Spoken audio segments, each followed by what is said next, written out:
The best-selling series I Survived tells stories of young people and their resilience and strength in the midst of unimaginable disasters, like the sinking of the Titanic and the bombing of Pearl Harbor. Next up is the American Revolution in the upcoming 16th installment of the series. And who better to tell us about it than the author herself? We're so excited, Lauren Tarshis. Good morning, Lauren. Hi, Kelly. How are you? I'm doing great. We're so excited to hear about the newest installment in the series this morning, and it's called I Survived, the American Revolution 1776. What elements are you focusing on in this book? Well, you know, my goal, Kelly, for this book was to take this really complicated event that lasted for 8 years, that had so many things about it that so many people don't know, and to try to make this really accessible and exciting for kids so they truly understand what we were fighting for, what it meant to, what it means to us today. So I actually decided to focus, after doing all of my research, on a battle that was the biggest battle of the war, but one that very few people have not heard of, including me, before I started researching, which was the Battle of Brooklyn, which was the biggest battle. It happened right after the signing of the Declaration of Independence. It was the first battle that General Washington led our army into.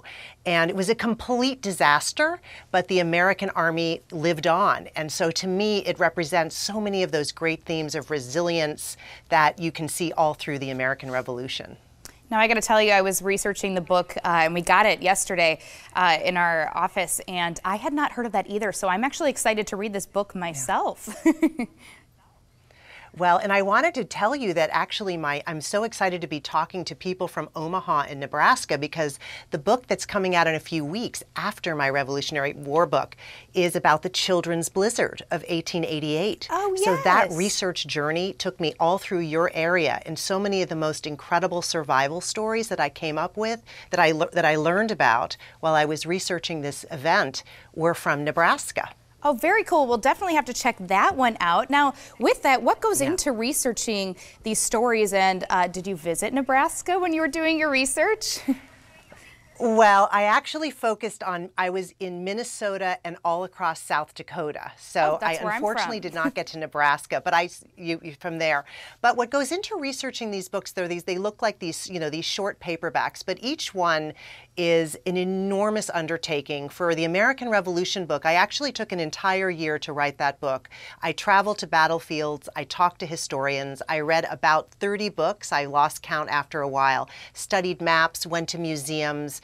And then because the books are historical fiction, after learning everything I can about the historical event, I then create a character who is a child like my readers. But that character is always very much inspired by the stories of the real people that I encounter in my research. Well, I love the concept of this, and I'm excited to read them myself. It's an easy read, and kids don't even know that they're learning at the same time, so I think it's fantastic. Right. Well, good. Well, where can we get and that's really been... Oh, sorry. Go ahead. Go ahead. Oh, I was saying that's what's been so exciting, Kelly, is that so many of the kids who read my books are not those who consider themselves readers or historians. They just are, but they become captivated with these really important stories. So it's been the big joy for me has been that I've been able to connect with so many of these kids and their teachers and their families through these stories. So where can we get the latest installment of the book, and when? Well, the American Revolution book is out now, and I want everyone to, beginning today, you can tune in if you go to scholastic.com/Beyond the Battlefield. There's an amazing virtual field trip where I take kids behind the scenes of the Museum of the American Revolution in Philadelphia, and that's free, and everyone can look at that. It's a wonderful companion to my book, or just a great way of learning about the American Revolution. And I Survived the Children's Blizzard comes out in, I think, 2 weeks, so that will be available everywhere as well, and I'm very excited. I'll probably be traveling to your area, Kelly, and I hope to be able to share that book personally with readers from Nebraska. Well, I know you'll be busy, but you're always welcome to visit us here in the Morning Blend. We would love that. Well, thank you so much. It's been great to talk to you. You as well, Lauren. Thank you.